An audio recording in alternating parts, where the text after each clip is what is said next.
toutes et à tous, c'est Hermès, j'espère que vous allez bien, j'espère que vous avez apprécié la vidéo de mardi. Beaucoup d'interactions, beaucoup de commentaires, beaucoup d'abonnés également, donc je vous souhaite d'ores et déjà la bienvenue sur la chaîne des rois du Bitcoin. Cette vidéo va être longue, mais cette vidéo va être prodigieusement intéressante et ça permet en fait de donner un petit peu la couleur de ce qu'on propose au sein de la communauté des rois et sur la chaîne YouTube des rois du Bitcoin. Donc je vous souhaite d'ores et déjà la bienvenue puisqu'il y a une recrudescence d'intérêt par rapport à des nouveaux visionneurs et des nouveaux abonnés. Donc n'hésitez pas à vous abonner, à liker si ce contenu vous a plu et de commenter. Je prends un réel plaisir à répondre à tous les commentaires et à les lire. Bon, on va faire un top crypto des membres, puisqu'on l'avait promis, ça fait longtemps que vous me le demandez. On va parler de NIR, de Uni, de Fedchain, de Filecoin, de Solana, de DOT, de Dodge, de Ada Cardano, de GLD, Stephen qui voulait qu'on parle d'Océan Protocol, et Ezio voulait qu'on parle de crypto.com. Bon, on en parle maintenant. Avant de commencer, je vous invite toujours à rejoindre le Discord des rois du marché. Vous trouverez le lien dans la description. À l'intérieur, une documentation qui s'appelle la stratégie des 4 rois. Elle a été téléchargée plus de 12 000 fois. N'hésitez pas à l'utiliser, vous en imprégner, vous en inspirer pour vous aussi trouver votre propre style d'investissement, que ce soit sur le court, moyen, long terme, voire très long terme. On est plutôt investisseur chez les rois. Et cette stratégie de risque management m'offre personnellement d'excellents résultats, que ce soit sur le court, moyen, long terme, voire très long terme, que ce soit sur les cryptoactifs ou les marchés plus traditionnels. Et d'ailleurs, on va parler de NIR, on va parler d'Uni, on va parler de Fedchain, qui s'inscrit pleinement dans cette stratégie des 4 rois. Bon, juste avant ça, on parle Bitcoin sur un objectif théorique par rapport à cette trompette, ce canal d'élargissement qu'on peut maintenant effacer, puisque l'objectif a été, soit dit en passant, chirurgical. Par rapport à ce pas à range, est-ce qu'on arrive sur un top? Hop, je vais juste modifier un petit peu mon Fibo, comme ça je le mets nickel. D'ailleurs, vous pouvez utiliser ici le petit aimant pour pouvoir le mettre parfaitement. Voilà, il est parfait. Donc, ma foi, est-ce qu'on est dans une forme de contraction, de correction? On en parlera peut-être la semaine prochaine. Pourquoi? Parce qu'actuellement, on a des petites divergences qui sont en train de se mettre en place. On est toujours sur un enfoncement de la puissance de surachat. Et on est parti faire un petit peu de chasse à la liquidité sur la journée d'avant-hier. Mais bon, jusqu'à preuve du contraire, tant que les ETF continuent à absorber des quantités astronomiques de liquidités, notamment de nos bitcoins préférés, bah ma foi, ça reste bullish. Donc les market makers font tant bien que mal le boulot pour aller chercher de la liquidité et des poches de liquidité et des liquidations surtout, de façon prépondérante par rapport à des acheteurs un tout petit peu trop engagés, peut-être un tout petit peu trop agressifs. Mais malheureusement, ils n'ont pas forcément des fenêtres de tir très élargies.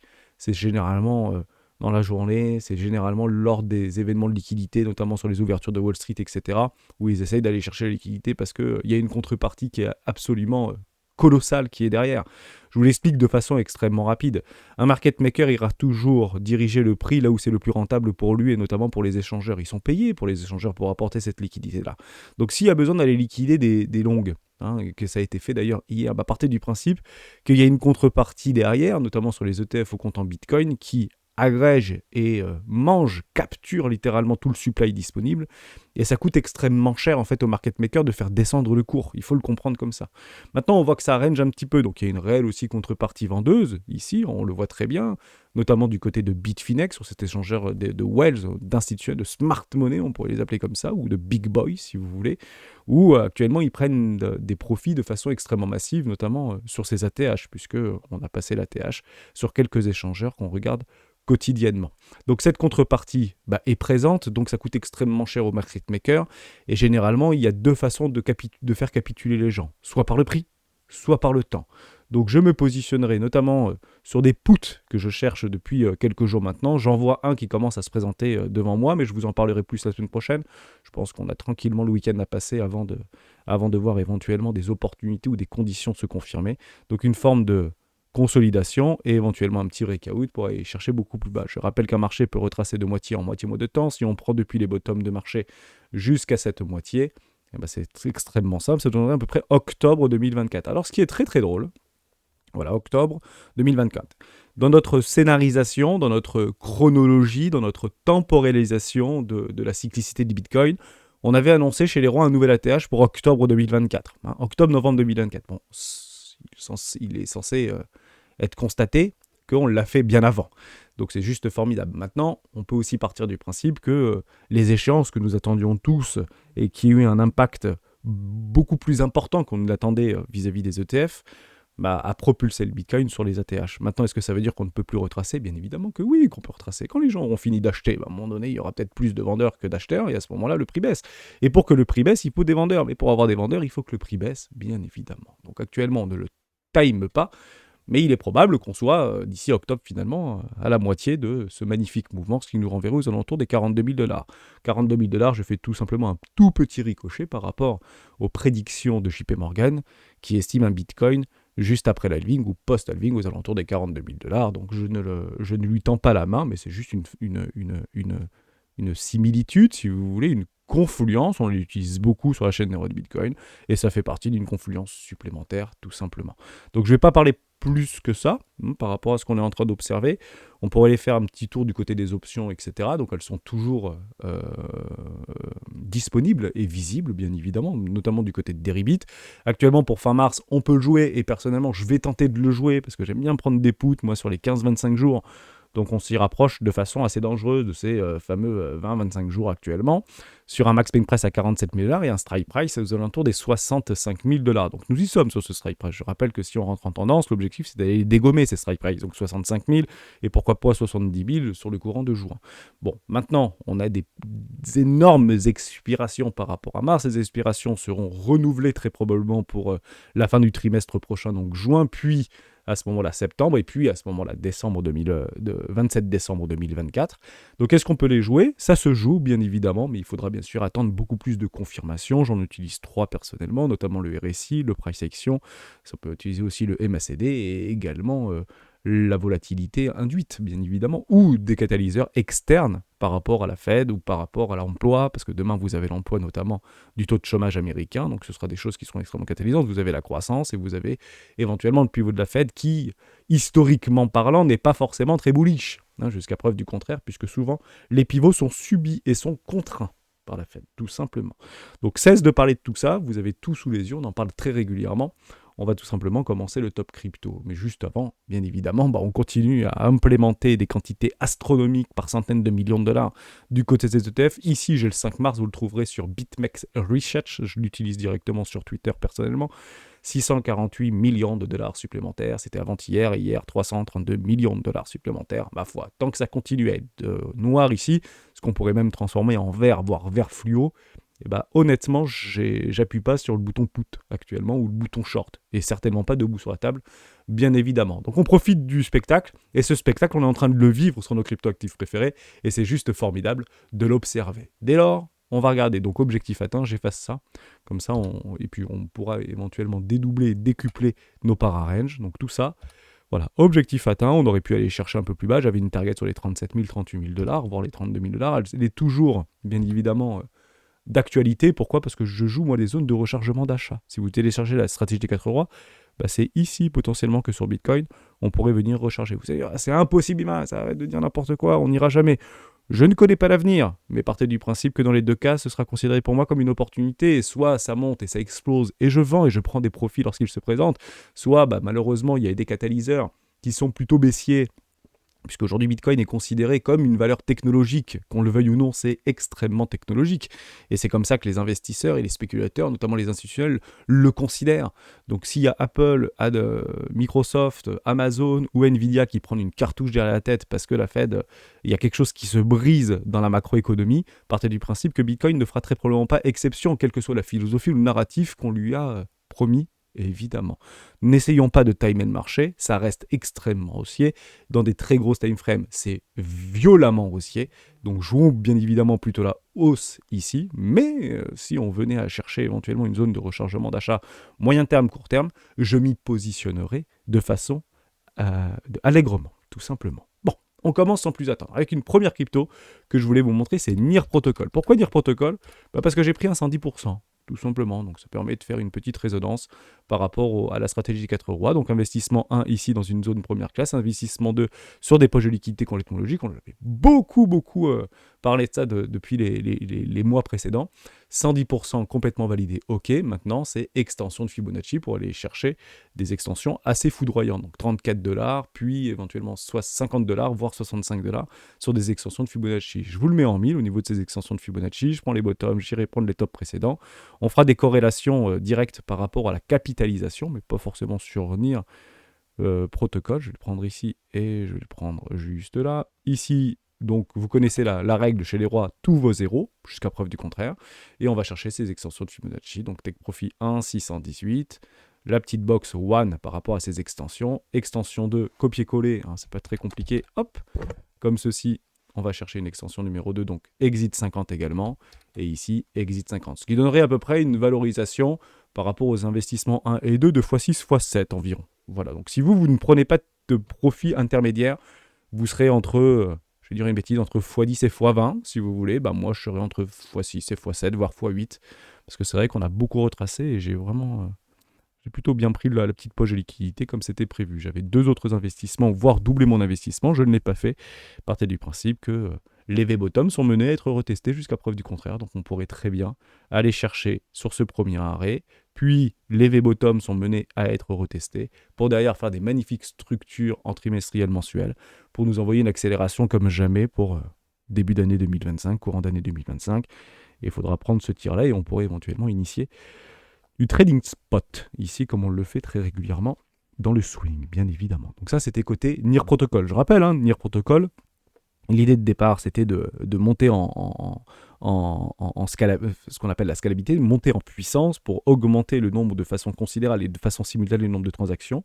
Ça reste un layer 1. Aujourd'hui, est-ce qu'on peut prétendre à avoir des augmentations complètement folles vis-à-vis du NIR Protocol? La réponse c'est oui, c'est une blonde check extrêmement résiliente. Je m'inscris pleinement dans cette logique. Moi, je la suis et jusqu'à preuve du contraire, elle ne m'a jamais déçu, même si ça nous a fait pas mal fait peur à l'époque pour dire ouais, est-ce que ce truc est mort? Non, ce truc n'est pas mort, on peut éventuellement aller chercher un tout petit peu plus bas. Et maintenant qu'on a eu des arrachements aussi et que NIR Protocol a suivi ces arrachements aussi, on attendra des belles structures pour avoir maintenant et d'essayer de tenter de jouer des accélérations. D'ailleurs, en parlant de notre moyenne mobile 20 périodes qui est un support dynamique ici, on pourrait venir le retester, venir chercher cette poche de liquidité. Donc une très bonne entrée pour NIR Protocol si éventuellement celui-ci vous intéresse. On est toujours dans une zone éco, donc honnêtement, c'est même beaucoup plus intelligent que moi d'investir même maintenant. Ça paraît peut-être un peu haut parce que, oulala, le truc il a déjà fait je ne sais pas combien, il a fait x4, oui, mais toujours dans une zone éco. Et on peut essayer éventuellement d'aller chercher un peu plus haut, bien évidemment. Donc généralement, les plus intelligents attendent le meilleur moment par rapport au momentum pour pouvoir débloquer et loquer du capital dans un actif donné. Donc le mettre ici, c'est pas forcément la meilleure idée. Par contre, le mettre là-dedans, c'est pas une mauvaise idée, puisqu'on voit bien que le momentum est extrêmement haussier et que le signal a déjà été donné, notamment par le marché. On parle de Uniswap. Uniswap, même combat. DeFi, un des protocoles les plus populaires au monde. Aujourd'hui, on en parle beaucoup chez les rois du Bitcoin. Ça a été un petit peu la même chose vis-à-vis d'autres crypto-monnaies qui sont partis chercher très bas, très loin dans leur retranchement, dans les capitulations, avec des falling wedge qui sont complètement réalisés à la hausse. On est parti chercher notre exit 50 ici, toujours dans une zone de rechargement éco-classe, donc c'est pas complètement délirant de pouvoir se positionner, même si généralement on achète des creux, donc on attendra éventuellement un petit pullback, voire un test de cassure au niveau des 8-10 $ juste ici, investissement 2, TP numéro 1 prix. Je rappelle également que l'objectif, c'était comme pour Orion Protocol, on avait parlé mardi, mais aujourd'hui Uniswap est beaucoup plus capitalisé. C'est clairement d'aller résoudre le problème de liquidité. Et aujourd'hui, il semblerait qu'il y arrive avec plusieurs versions successives. Je ne sais même pas combien de versions on est. 4 ou 5 versions maintenant du côté du Uniswap. Mettez-le moi dans les commentaires. Sans aucun problème avec ça. L'OBV est complètement croissant. On est dans un enfoncement de survente ici et on peut y rester jusqu'à preuve du contraire longtemps. Les volumes sont croissants. Vous avez des structures sur le volume. Vous les voyez comme moi. Les structures, ce sont des W dans des W dans des W avec des breakouts aussi et les bougies sont vertes ici. OBV complètement croissant. Honnêtement, l'accélération, messieurs, dames, c'est l'accélération qu'on va jouer sur ce type de play. Maintenant, je suis votre contrepartie. Si vous achetez maintenant, partez du principe que si je prends des profits, je ne suis pas le seul à prendre des profits. Et toujours la même règle, tant que le premier arrêt s'inscrit par rapport au top au bottom vis-à-vis d'un 3,82 ici, 3,618, vous ne le voyez pas très bien. Je vais juste le déplacer, vous le verrez beaucoup mieux. Juste ici, 3,82. L'objectif, c'est de faire un nouveau plus bas. C'est pour ça qu'on prend des TP intermédiaires et notamment moi de mon côté je prends des 110%. Pourquoi 110% 100%, je sécurise mon capital en prenant la moitié de ma position et 10% pour tout simplement payer les frais. Voilà pour ça. On continue avec FedChain. Alors FedChain, accrochez vos ceintures, c'est parti comme une flèche. C'est juste formidable, on l'avait dit. Oh, je vais pas prendre celui-là, je crois que j'en ai peut-être un autre avec tous mes gris-gris, comme ça je vous montre exactement ce que je fais. Formidable par rapport à FedChain, avec des magnifiques structures. Si vous le regardez comme ça, je vous invite, pour ceux qui nous rejoignent et qui sont nouveaux sur les crypto-monnaies, d'aller regarder exactement la charte en 2015 de Ethereum. Vous regardez ceci, et en fait, c'est exactement la charte d'Ethereum en 2015. Donc, est-ce que ça va faire exactement la même chose ? Il semblerait que ça prenne un petit peu le chemin, parce qu'on commence à avoir un momentum extrêmement fort. Honnêtement, c'est assez violent, et on va chercher donc notre première extension de Fibonacci, qui s'appelle les 1,618, avec un objectif complètement atteint. Donc, j'ai pris sur les 1,99. Pourquoi 1,99 j'ai pris un TP ? Je vous le dis de façon extrêmement concrète.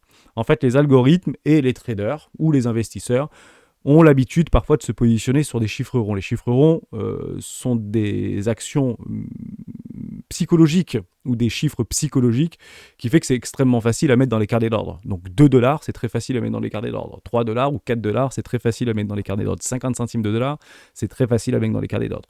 Donc pour ne pas éventuellement se faire non exécuter, pensez à vous mettre juste en dessous. Mettez 1,99 ou 1,95 ou 1,97. C'est un petit tip que je vous donne.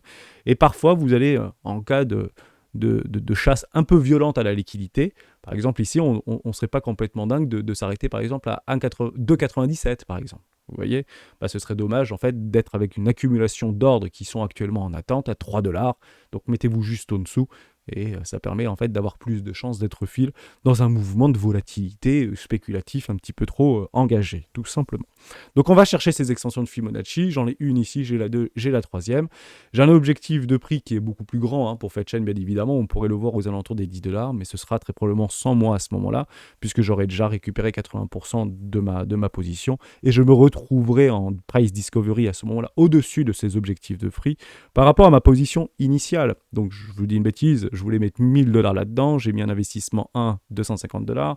Je voulais mettre un investissement de 250 $, mais je crois que j'en ai mis qu'un seul. Ouais, j'ai juste fait un petit investissement 2. Donc grosso modo, j'ai 250 $ ici. Ça s'est transformé en 2500 $. Si vous prenez à peu près un x10 plus mes 110%, donc à peu près 2500 $.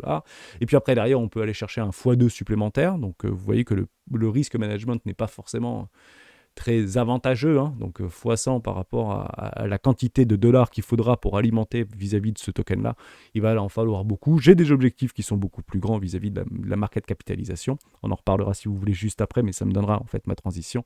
Donc partez du principe que si vous n'y êtes pas, c'est très difficile de s'y poser là-dedans. Et si vous voulez y être, c'est plutôt du swing trade. Et à ce moment-là, il faudra attendre des creux. Et en premier lieu, le premier arrêt de tout le précédent mouvement. On va le prendre un petit peu à l'aveugle aux alentours des 0,6 vers le 0,6, premier arrêt aux alentours des 1,78 $, voire zone de rechargement d'achat. Court terme, c'est exactement la même chose qu'on a vu avec Bitcoin précédemment. Test de cassure par rapport à la précédente structure. Cette structure, je le rappelle, est une structure en mensuel qui est complètement validée, voire trimestrielle qui devrait être validée. Ceci n'est pas bearish et les plus véloces et les plus patients d'entre vous attendront ce qu'on appelle des tests de cassure. On tente de déplacer la valeur et non plus le prix aujourd'hui de FedChain, mais clairement de la valeur qui s'inscrit pleinement dans une logique de token d'IA, d'intelligence artificielle. Test de cassure, roi de pique, avec une envolée complètement spectaculaire. C'est comme ça qu'il faudrait éventuellement la jouer si vous voulez éventuellement vous y essayez sur ce type de token. Mais faites attention puisque vous êtes à partir de maintenant, si vous vous y positionnez, la contrepartie directe de vendeurs qui se sont allègrement positionnés, pas sur les 1, pas sur les 2, pas sur les 3, mais peut-être sur les 5 dernières années, évidemment. Bon. Voilà côté FedChain. Je voulais vous parler de ça. Donc NIR, TP numéro 1, Uni TP numéro 1, comme il en existe tant d'autres. FedChain, TP avec une extension de Fibonacci. Et vous avez tout ça sur la table des rois qui est disponible sur le Discord des rois du marché dans l'onglet Salon Table des rois. Et on se retrouve avec un peu plus de 42% de cash aujourd'hui. Donc on a beaucoup de cash pour pouvoir le réduire et pour éventuellement essayer de swing des plays. Mais actuellement, il semblerait qu'il n'y en ait pas beaucoup sous nos yeux à nous présenter. Mais peut-être. On va parler notamment de Falcoin. Falcoin, j'aime bien vous en parler. Et honnêtement, accrochez-vous. Parce que bien que la charte soit d'une qualité presque exceptionnelle, j'ai pas de petit gris-gris sur mon... Ah mais non, je vais pas le prendre ici, je vais le prendre là-bas, pardon. Falcoin. Falcoin qui serait pleinement dans cette logique de RWA, dans Real World Asset, qui permet tout simplement de tokeniser les usages de nos vies au quotidien. Je vais essayer de le prendre ici. Voilà, je l'ai, c'est juste formidable. Bon, l'OBV complètement croissant au niveau de nos ratios, donc OBV croissant. On tente de quitter avec notre moyenne mobile 13 période, notre EMA 13, un enfoncement d'utilité sur vente ici. On tente de crosser par rapport à notre RSI, mais on est sur une polarisation, donc c'est plutôt là au niveau des 0,50 qu'on prendra une décision. Soit on la break et on accroche nos ceintures, soit on la rejette et finalement on sera tout simplement sur un pullback ici. Est-ce que ça peut être intéressant de s'y positionner? Bon, je vais être tout à fait honnête avec vous. C'est une belle charte, mais c'est un tokenomics profondément pourri, affreux. C'est horrible, en fait, au niveau de ce tokenomics. Et vous avez raison de me le dire souvent dans les commentaires. Donc, je m'inscris, en fait, dans Filecoin puisque j'aime les chartes qui ont de l'historique. Mais il est vrai que quand on regarde le price action vis-à-vis de Filecoin, on peut partir du principe que si ça retourne à $240, ça nous fait un x20, voire un x30, pas loin, et ça peut être un super play. Maintenant, je vais peut-être avoir une forme de désillusion vis-à-vis de ce qu'on est en train d'observer. Bien que la charte soit extrêmement belle et que les volumes soient foudroiement puissants et violents, et ici, c'est pas à la baisse, c'est plutôt à la hausse. On va aller regarder ce qui se passe au niveau du tokenomics, et je vais vous demander de faire systématiquement ce travail lorsque vous décidez d'appuyer sur le bouton « J'achète une crypto ». Faites systématiquement ce travail. Il est extrêmement simple, ce travail. Le premier, c'est qui sont les fondateurs. Allez regarder un interview. Donc, qui sont les utilisateurs? Généralement, c'est nous. Est-ce que vous êtes capable d'utiliser ou pas dans les 10 prochaines années ce type de technologie? Ou pensez-vous que quelqu'un que vous connaissez serait susceptible d'utiliser votre entreprise, par exemple, cette technologie? Ça, c'est la deuxième chose qui sont les utilisateurs. Et troisième chose, qui sont les investisseurs. Les investisseurs, ça fait bien longtemps qu'ils sont très probablement sortis, puisque c'est une crypto qui est née en 2017, du côté de Filecoin. Bon, maintenant, on va regarder si oui ou non, Filecoin peut revenir chercher ses ATH aux alentours des 220-240 $, ce qui nous donnerait à peu près un x20, x22. Vous êtes d'accord avec moi ou vous me suivez?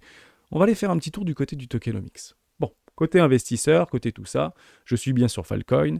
Derrière, c'était en 2017 par rapport à des public side, pre-side et des side avec x13 ou x5 par rapport au public side de l'époque. C'est déjà très bien hein, si on parle de 2017, mais c'est vrai que si on s'habitue au marché, à la volatilité des cryptoactifs, ça ne fait pas grand-chose en l'espace de 5 ou 6 ans. Vous y conviendrez, bien évidemment. Donc ça, en fait, on peut le bâcler, puisque en fait, il n'y a plus d'impact par rapport à l'historique vis-à-vis de ce token. Mais si vous avez des tokens qui sont beaucoup plus récents, notamment qui viennent d'être listés, qui viennent d'être droppés, qui viennent d'être disponibles sur vos échangeurs préférés, et bien à ce moment-là, il faut vraiment le regarder avec une grande attention pour savoir combien ils ont, quel montant ils ont, est-ce qu'ils sont vestés, ça veut dire est-ce qu'ils ont des distributions périodiques par rapport à leur token. Tout ça, vous le trouvez notamment sur Dropstab et vous le devez mettre en favori sur votre navigateur. Moi, je regarde une deuxième chose, c'est ceci, c'est token unlock, ça veut dire quelles sont la quantité de tokens qui seront unlockés dans le futur. Alors, on l'a observé sur DYDX, on l'a observé sur Aptos, on l'a observé sur pas mal de nos cryptoactifs qu'on avait déjà avancés sur la chaîne des rois, et il est vrai qu'il n'y a pas eu un impact significatif par rapport au price action ou par rapport à la volatilité induite vis-à-vis du cours de l'action ou du cours de l'actif. Donc est-ce qu'il faut le prendre en considération? Oui, il faut tout de même le prendre en considération parce que ça vous donne en fait une visibilité sur l'avenir de ce qui va se passer par rapport au supply de votre token. Je m'explique. Actuellement, il y a quelque chose qui est en train de se passer sur Filecoin. Donc ici j'étais sur Aptos, on en reviendra tout à l'heure si vous le souhaitez. Filecoin, très simple. Bon, il y a un truc qui va se passer, ça va être c'est dans quelques jours, minutes, je ne sais plus trop quoi. On va le regarder ensemble. Accrochez-vous, parce que ça va peut-être vous faire peur. Je vous rappelle que la technologie qui est utilisée par Filecoin, c'est le Proof of Replication. Vous avez beaucoup d'informations, c'est une des seules blockchains à utiliser ce type de technologie qui a été lancée dans ces années-là, donc on peut presque partir du principe qu'aujourd'hui c'est peut-être dépassé, mais à quel point c'est redoutablement efficace, que ce soit dans la sécurisation, dans la transmission, dans la transaction, dans la scalabilité, etc. Donc Filecoin a utilisé ça, c'est scalable, mais à un certain niveau, puisque ça coûte énormément cher en termes de coûts vis-à-vis des data centers et vis-à-vis des validateurs. Et il est vrai que les mineurs, même si ce n'est pas du proof of work, les mineurs vont se faire drop une réserve non négligeable de Filecoin dans quelques heures ou quelques jours. Donc, je ne sais pas c'est quand, c'est peut-être aujourd'hui, c'est peut-être demain, vous le regarderez éventuellement passer. Est-ce qu'il y aurait un impact ou pas significatif par rapport au prix? Ce n'est pas une certitude, ça ne veut pas dire que ça va être droppé, donc ils vont tout vendre. Ils auront très probablement la possibilité d'en vendre une quantité non négligeable, que ce soit pour financer leurs efforts, ou que ce soit pour se récompenser, ou ne serait-ce que pour se payer tout simplement. Et il est vrai qu'en amont de ce type de situation, on voit le cours du token s'apprécier. Bah, en fait, on pompe les bagues tant que c'est encore possible pour faire valoriser le prix en vue en fait, de décharger une partie non négligeable de ce supply disponible dans un instant T. Ici, c'est imminent, si vous voulez. Mais ça ne veut pas dire que ça va nécessairement baisser. Attention à cela. Encore une fois, les règles d'offre et la demande sont immuables au marché. Très important. Mais ce qu'il faut regarder par rapport à cette situation, c'est qu'on est bien d'accord qu'il y a quelques milliards, ou enfin 300 millions 300 millions de tokens Falcon qui vont être libérés incessamment sous peu, ce qui propulsera le supply market de Falcon à plus 30% à peu près. À ce moment-là, on ne va plus regarder au niveau du prix, mais on va regarder au niveau de la capitalisation. Et on avait regardé au début de cet exercice de savoir combien il faudrait de capitaux supplémentaires pour faire propulser Falcon à ces 230 $230 historiques par rapport à la capitalisation. En fait, si vous regardez au niveau du supply, c'est là où en fait le tokenomiste est relativement affreux, mais à l'époque, tout était meilleur dans le meilleur des mondes, c'était 2017-2018, plein bull run, vous avez compris un petit peu l'histoire. Si vous regardez le prix qui reviendrait à son AHTH en termes de market cap, parce que là on parle d'un market cap actuellement de 5 milliards de dollars, pour un complet dilué de 20 milliards de dollars, c'est beaucoup d'argent, pour être tout à fait honnête avec vous. Mais si vous regardez au niveau de la capitalisation, qui avait atteint historiquement, juste ici, je vais essayer de le prendre main, 11 milliards de dollars, actuellement vous êtes à 5 milliards de dollars, ou un peu plus de 5 milliards de dollars, ça fait en fait, de façon extrêmement mécanique et arithmétique, x2. C'est-à-dire que si le token fait x2, on retrouve l'ATH de la market cap de Falcon à son apogée. x2. Ça veut dire quoi? Ça veut dire quelque chose de très simple. C'est-à-dire qu'actuellement, on est à 10 $. Si Falcon retrouve son ATH de cap, on serait à 20 $. Juste ici. Et là, à ce moment-là, je vous dis, waouh, donc c'est de l'arnaque, ça ne marchera jamais, etc. Non, pas du tout. Ça dépend comment vous avez fait vos recherches et qu'est-ce que vous attendez de Falcon. Et comparez-le à ce qui est éventuellement comparable. Si demain Falcon s'inscrit pleinement dans une logique de tokenisation des usages et est le leader incontesté du RWA.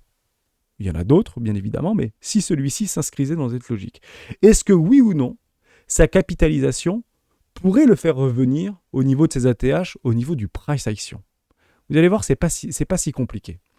Donc on part du principe qu'à partir de maintenant, et je vais doubler ma capitalisation, ça revient à la capitalisation, donc 20 pour aller grosso modo à 200, 230 $, ça fait soit x10 par rapport à x2, ou soit x20 par rapport à maintenant. Dès lors, on se pose la question, est-ce que oui ou non Falcon peut faire un x20 de sa capitalisation à partir de maintenant? La question reste ouverte. Et faites cet exercice systématiquement avec vos crypto-monnaies préférées et re-regardez cette vidéo si nécessaire. Grosso modo, si on fait x20 ici, vous comprenez bien qu'on n'est plus à 5 milliards de dollars, mais on serait à 100 milliards de dollars. Posez-vous cette question. Est-ce que des gros challengers de Layer 1 ont à un moment donné atteint ces 100 milliards de dollars de capitalisation? Vous allez peut-être être surpris puisque c'est déjà arrivé notamment en plein bull market. On va prendre un exemple très concret. Par exemple, Solana. Solana que tout le monde connaît avec une hype sans précédent qui s'inscrit pleinement dans une logique de Layer 1 par rapport à la DeFi et à la finance décentralisée. Au niveau de la capitalisation boursière d'antan, on était arrivé à 78-80 milliards de dollars de capitalisation. Actuellement, Falcon est à 5. L'objectif, c'est d'arriver à 100, donc faire un x20 pour retrouver son price action. Est-ce que c'est possible? Oui, on le constate. Mais il va falloir qu'il y ait une hype similaire, voire supérieure, à ce qu'avait vécu Solana précédemment. Si on prend par exemple Ada Cardano. Ada Cardano, est-ce qu'il avait déjà réussi à atteindre 100 milliards de capitalisation? La réponse est oui, en tout cas pas loin. Je me mets ici sur CoinMarketCap, je vais aller chercher la market cap, et ici on est à 95-96 milliards de dollars de capitalisation. Donc c'est possible. Si on prend EGLD, vous vous rappelez d'EGLD Multiverix, Elrond, anciennement parlant. Est-ce qu'il avait atteint ces 100 milliards alors qu'il avait été extrêmement violent? Il avait fait x10, puis il avait refait x10. Ça va peut-être vous surprendre, puisqu'en fait, il n'est pas allé si loin que ça, EGLD. Il a atteint 10 milliards de capitalisation, alors que vous comprenez bien que ça a été une des cryptos les plus populaires du moment, il y a encore quelques années en arrière. 10 milliards de capitalisation. Donc là, on demande à Falcon de ne pas faire 10 milliards. On lui demande de faire 10 fois plus que Elrond par rapport à sa hype d'antan. Est-ce que c'est réaliste? Que c'est pas réaliste? On le constate. Maintenant, il va falloir que Falcon se dégage du peloton, entre guillemets, et prenne la course en tête si on veut atteindre ce niveau de capitalisation. Il y en a d'autres, par exemple, comme Polkadot, qui a fait un partenariat notamment avec Ada Cardano. J'espère que ce sera de bon augure et que ça continuera à aller dans le bon sens pour build sur ce marché. Il avait atteint à peu près 50 milliards, 53 milliards. Donc on demande de faire x2 par rapport à la capitalisation de l'ancien ATH de Polkadot par rapport à Filecoin. Et il faudra faire cet exercice. Et on en finit avec un que j'avais noté, parce que ça me fait toujours sourire. C'est Dogecoin qui avait également atteint 90 milliards de dollars. Du côté des gènes, donc les choses qui sont extrêmement risquées sans réellement comprendre le mécanisme. On avait fait une vidéo sur Dogecoin, donc il est souvent répertorié dans la partie catégorie des gènes complètement fou furieux. Je ne m'inscris pas forcément dans cette logique parce que je pense qu'il a une pierre à l'édifice et il avait atteint pas loin des 100 milliards de dollars de capitalisation. Donc on a fait un exemple de plusieurs crypto-monnaies qui avaient été au devant de la scène sur un instant T et qui avaient déjà atteint 100 milliards de market cap par rapport aux liquidités disponibles de l'époque. C'est-à-dire que si vous multipliez par 5, par exemple, le nombre de nouveaux utilisateurs en termes d'adoption, à ce moment-là, c'est plus 100 milliards par rapport à la représentation qu'on avait eue précédemment, mais plutôt 20 milliards à ce moment-là. Il n'y a rien de compliqué dans ce que je vous partage actuellement.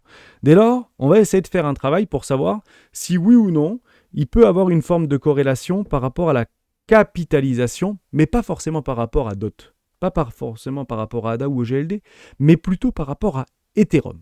Qu'est-ce qu'on va demander à Filecoin ou à nos crypto-monnaies préférées, mais pas vis-à-vis du total market, vis-à-vis, dans un premier temps, de Ethereum. Actuellement, Ethereum, c'est 450 milliards de dollars de capitalisation.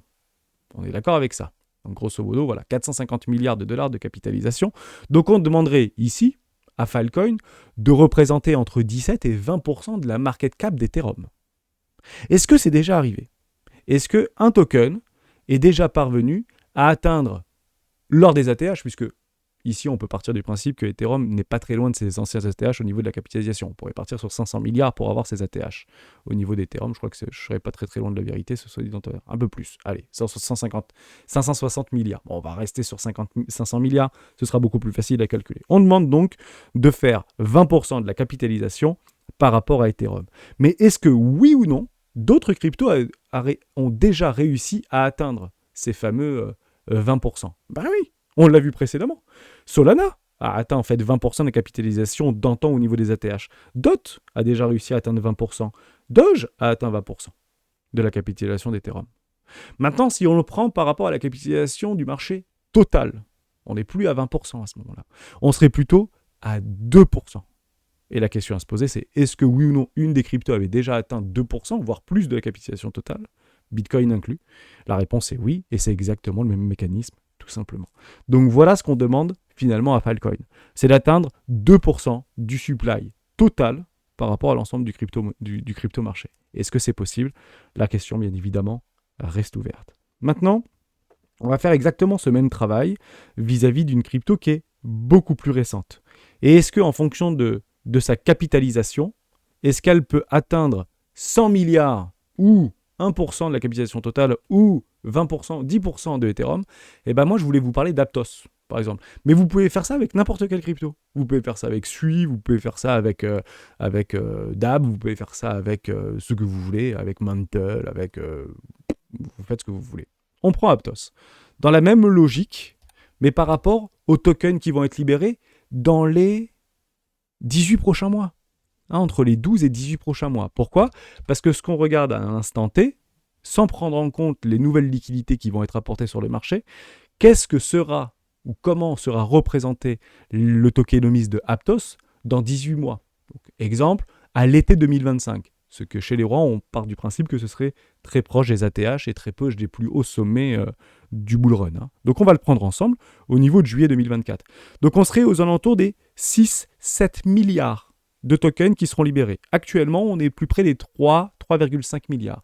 Donc vous comprenez bien qu'entre aujourd'hui et dans un an, un peu plus d'un an et demi, entre 12 et 18 mois, Aptos aura 2 fois plus de tokens disponibles sur le supply. À ce moment-là, on va faire le même exercice au niveau d'Aptos. Et vous allez faire une corrélation par rapport à Filecoin, même si ce n'est pas la même chose, etc. Ils sont également à 5 milliards de dollars de capitalisation. Dès lors, est-ce que Aptos a la possibilité d'atteindre les 100 milliards, comme l'avait fait précédemment Solana, Ada Cardano, EGLD, DOT ou Doge?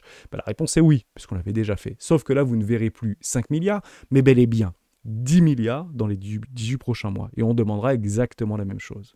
Donc ne restons pas bornés par rapport à ce qu'on est en train d'observer vis-à-vis d'un tokenomics qui peut sembler éventuellement un petit peu affreux, si on peut le parler comme ça, puisque d'autres l'ont fait avant eux. Maintenant, on va aller encore plus loin. Est-ce que par rapport à FedChain, qui vient de prendre une capitalisation complètement folle au niveau du price action. Et je vous ai dit tout à l'heure, n'allez pas sur FedChain parce que c'est parabolique, c'est peut-être une bulle, c'est peut-être je sais pas quoi. Bon, prenez-le comme vous voulez. C'est assez violent. Mais si vous faites exactement ce même exercice par rapport à FedChain, on n'est pas sur des market cap de 5 milliards.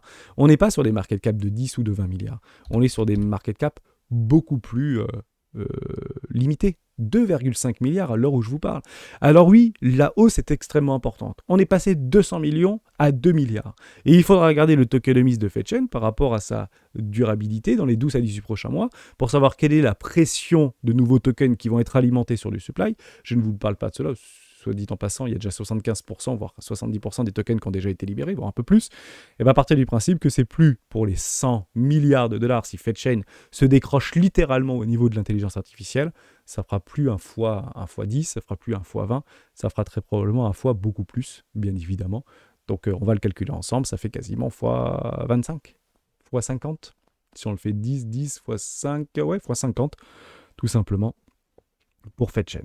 Voilà donc quoi en fait actuellement on se retrouve, c'est pour ça qu'on prendra des profits de façon assez allègrement. Et si on revient d'ailleurs par rapport à Aptos, on peut se donner tout de suite un objectif de prix par rapport à un fameux plafond de verre des fameux 2% au niveau de la capitalisation totale ou 1% hors Bitcoin. Et ça nous donne pour Aptos notamment des objectifs de cours qui sont extrêmement importants aux alentours des 150 $ par exemple. Voilà, donc Aptos, vous le prenez comme ça. Et vous allez faire des objectifs aux alentours des 150 $ pour Aptos, pour retrouver en fait une forme de challenger, une forme de crypto-pépite qui aura surperformé bien évidemment Bitcoin, mais l'ensemble de ses concurrents, et ce sera le bon candidat, et celui-ci aura allègrement la capacité, la possibilité de faire minimum x10 à l'heure où je vous parle, tout simplement. Voilà comment il faut regarder nos crypto-monnaies préférées, tout simplement. Et à ce moment-là, est-ce que oui ou non c'est raisonnable? Est-ce que c'est rationnel de pouvoir éventuellement se positionner sur ce type de projet? La réponse est bien évidemment que oui. Maintenant, il y a des projets qui sont déjà extrêmement valorisés. Dès lors, c'est toujours la même chose. Si on part du principe qu'aujourd'hui, Bitcoin ou XRP par exemple, devrait faire un x50 ou un x100 par exemple, partez du principe que on est en train de se battre avec du Filecoin, on est en train de se battre avec du FedChain, on est en train de se battre avec du Aptos, on est en train de se battre avec du Xi, qui sont entre 2,5 et 5 milliards de capitalisation. Partez du côté de XRP, on est déjà à 35 milliards de valorisation. Si celui-ci devait valoir aujourd'hui 20% de la capitalisation d'Ethereum, et à quel point Ethereum est loin devant, 93% de toute la construction de la blockchain est aujourd'hui faite sur Ethereum, c'est colossal, ils sont très loin devant. Vous prenez Ferrari et vous prenez Renault si vous voulez en termes de performance de course. C'est à peu près la même chose pour l'ensemble du marché. Ethereum est extrêmement loin devant. Aujourd'hui, on parle tout simplement d'un x2, x2,5 par rapport à XRP pour retrouver ce supply vis-à-vis de la capitalisation boursière. Si vous le prenez par rapport en termes de market cap, en fait, ce truc XRP nous dump dans la tronche depuis sa propre création. Alors oui, on est dans un range. Oui, probablement qu'XRP aura un rôle à jouer pour pouvoir connecter et faire passer dans une blockchain purement programmée des institutionnels de la finance centralisée d'aujourd'hui. Mais si on devait revenir aux ATH tout confondu, d'une hype sans précédent vis-à-vis de XRP, en fait, c'est 20% qu'on attend du côté de XRP. Et 20%, c'est pas ouf, en fait. Il ne faut pas regarder au niveau des ATH vis-à-vis de XRP, tout simplement. Donc voilà, bienvenue XRP. Voilà, à peu près ici, on revient au niveau des ATH de notre capitalisation. Et on le voit, ne soyons pas surpris si on voit au niveau du XRP que ça continue ici à se dégrader, puisqu'on arrive sur des ranges au niveau de la capitalisation boursière vis-à-vis des flux algorithmiques, si vous voulez, qui sont préprogrammés pour aller chasser cette équité-là. Ne soyons pas surpris que Bitcoin, notamment, a été profondément rejeté par rapport à l'atteinte de son ETH, que ce soit sur la capitalisation ou que ce soit sur le price action, tout simplement.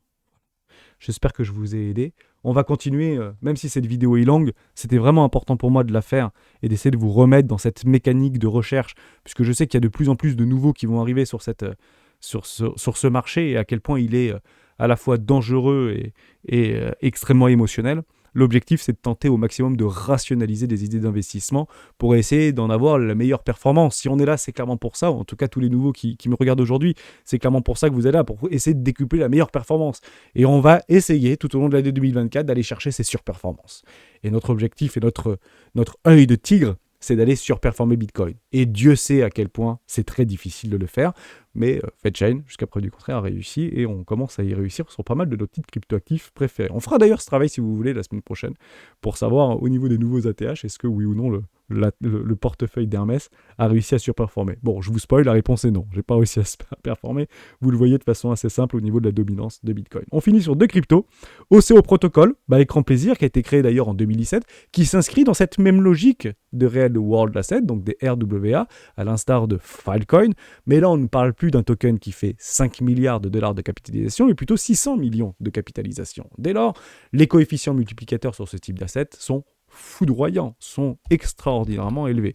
Donc oui, il faudra être challenger, oui, il faudra montrer et prouver au niveau de son historique et par rapport à sa capacité à drainer des flux financiers.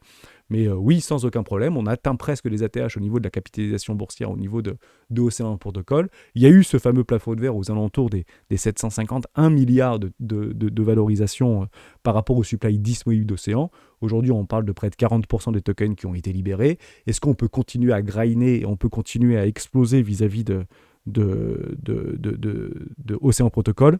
Et ben la réponse est oui. Et d'ailleurs, je te remercie, Stéphane, de nous en avoir parlé. Puisque je vous avais dit il y a quelques semaines, quelques mois en arrière, c'est pas très compliqué. Si vous arrivez sur un site internet, quel que soit le site internet, d'un projet crypto, ou d'un projet ou d'une entreprise de la vie au quotidien, que vous mettez Real World Asset, en somme, tokenisation du monde, etc., plus IA, vous avez gagné, vous faites carton plein. Bon, bah, je suis parti tout à l'heure, ça m'a juste fait sourire. Vous allez sur Mytocéan, tokenised, IA, data. Voilà, donc ça c'est carton plein, site internet, vous arrivez, boum, IA, token. Bon, c'est super, c'est formidable, c'est exactement ce qu'on veut, c'est exactement ce qu'on cherche. Aujourd'hui, est-ce que oui ou non Océan Protocol est dans une bonne configuration technique et chartiste pour pouvoir éventuellement y spéculer? Bah, je pense que personnellement oui. Un peu moins, malheureusement, oui, on a pris notre 110%, bah voilà, pensez à moi, on aurait dû le faire un petit peu avant. On sort un petit peu donc des sentiers battus. Maintenant, il faut vraiment aller regarder au niveau des fondamentaux, au niveau de est-ce que oui ou non Océan Protocol peut surpasser X ou Y projet. Par exemple, vous prenez Océan Protocol, vous le comparez avec les technos de FakeChain, vous essayez de trouver des similitudes par rapport à ce que la problématique qu'ils essayent de résoudre, et vous dites Océan Protocol a toutes les armes pour pouvoir continuer à avoir une prépondérance de challenge par rapport à un concurrent qui est peut-être 5, 10 ou 20 fois plus capitalisé. Et c'est comme ça en fait qu'on va voir les capitaux naviguer au sein de ce marché. C'est pour ça qu'on verra en fait des espèces de bougies vertes de la mort, et puis derrière on sera arbitré sur un autre token qui aura sous-performé. Donc c'est très difficile de s'y retrouver, mais on va le faire ensemble doucement, mais sûrement. Et je suis sûr qu'on va pouvoir éventuellement essayer d'en tirer le meilleur profit. Ça ne marchera pas tout le temps, ça ne marchera pas systématiquement, mais l'objectif c'est d'en tirer un rendement de surperformance vis-à-vis de Bitcoin et éventuellement du marché tout entier. Donc investissement 2, tech profit numéro 1, ok, on part sur des extensions de Fibonacci, et ce truc peut très bien évidemment valoir, pourquoi pas, 10 milliards de dollars à l'instar de EGLD lors du précédent cycle, donc ce qui ferait actuellement à x20, tout simplement. Donc oui, c'est un peu plus difficile de s'y positionner.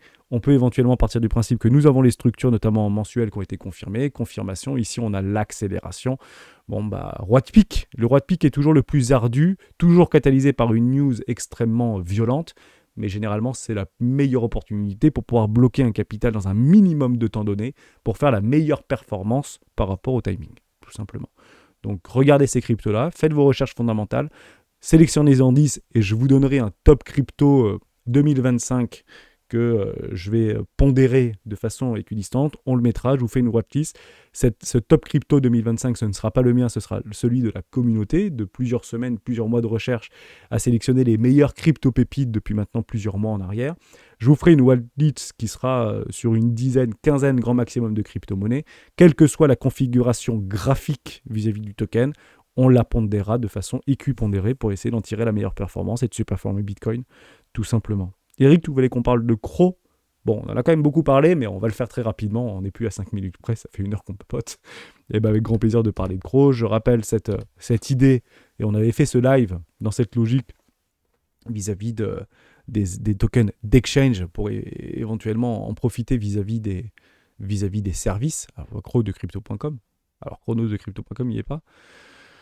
Il n'y en a pas un qui est... Ah, voilà, formidable. On a un petit peu d'historique ici. Vous êtes toujours dans une zone de rechargement d'achat. On fait exactement ce même travail par rapport au supply vis-à-vis de CoinMarketCap. Est-ce que oui ou non Cro s'inscrit dans cette logique de 100 milliards ou pas de tokens? Aujourd'hui, 4 milliards. On est à peu près tous dans la même fourchette.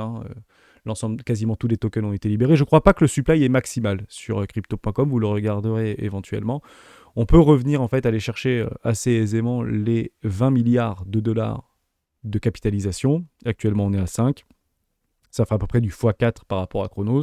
Je pense que ce truc pourrait valoir 100 milliards de capitalisation s'il continue à avoir une bonne gestion, à la fois humaine et stratégique de leur entreprise. Qu'est-ce qu'ils proposent? Qu'est-ce qu'ils valident? Qu'est-ce qui témoigne à l'ensemble de sa communauté? Est-ce que cette communauté est grandissante? Plus vous avez d'utilisateurs, plus ça va avoir une influence acheteuse par rapport au token. Donc, why not? Aucun problème avec ça. La structure est extrêmement belle. Je m'inscris pleinement dans cette logique. On est toujours dans un enfoncement d'utilité de survente ici. On va passer en weekly pour voir si l'OBV est un petit peu croissant. Non, pas forcément, mais après, peut-être qu'il n'y a pas beaucoup de volume sur Bittrex, soit dit en passant. Si je regarde sur crypto.com par rapport à Chronos, ouais, on est presque en surachat. Ok, pas de divergence constatable. Aucun problème avec ça. Donc, il faut l'imaginer comme ça, bien sûr. Donc, derrière, on peut viger des extensions de Fibonacci sans problème. D'ailleurs, on peut le faire.